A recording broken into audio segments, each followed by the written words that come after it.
High কমিশনে ঢুকে জাতির পিতার ছবি নিয়ে অপমান করেছে। এত সাহস কোথা থেকে পায় আমি জিজ্ঞাসা করি।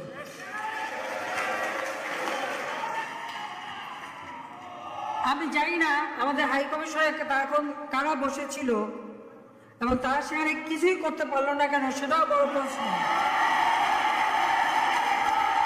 আর আমি আমার প্রবাসী যারা বাঙালি, না আমার প্রবাসী বাঙালিদেরও আমি বলবো যে যারা এই ঘটনাগুলি ঘটিয়েছে তারা চলাফেরা করে না, তাদের দেখেন না। যে হাত দিয়ে জাতির পিতার ওই ছবি দিয়ে তারা ভেঙেছে, তাদের যা উপযুক্ত করা উচিত সেটা করতে হবে। কারণ জাতির পিতার নাম মুছে ফেলার চেষ্টা করা হয়েছিল, তো তারিখ যেহেতু দূরের কথা, ওর বাপ তো চেষ্টা করেছিল এই নাম বুঝতে, ওর বাপও চেষ্টা করেছে, মাও চেষ্টা করেছে। তারা কি পেয়েছে নাম বুঝতে? পারে নাই। ইতিহাস কখনো কেউ চাপা দিতে পারে না।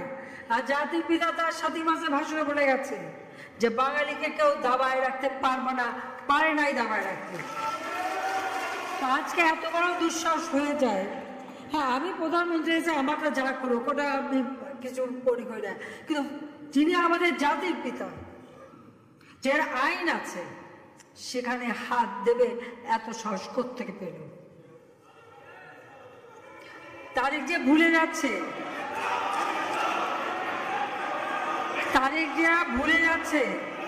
যে তার মা দুর্নীতি করে জেলে গেছে। আজকে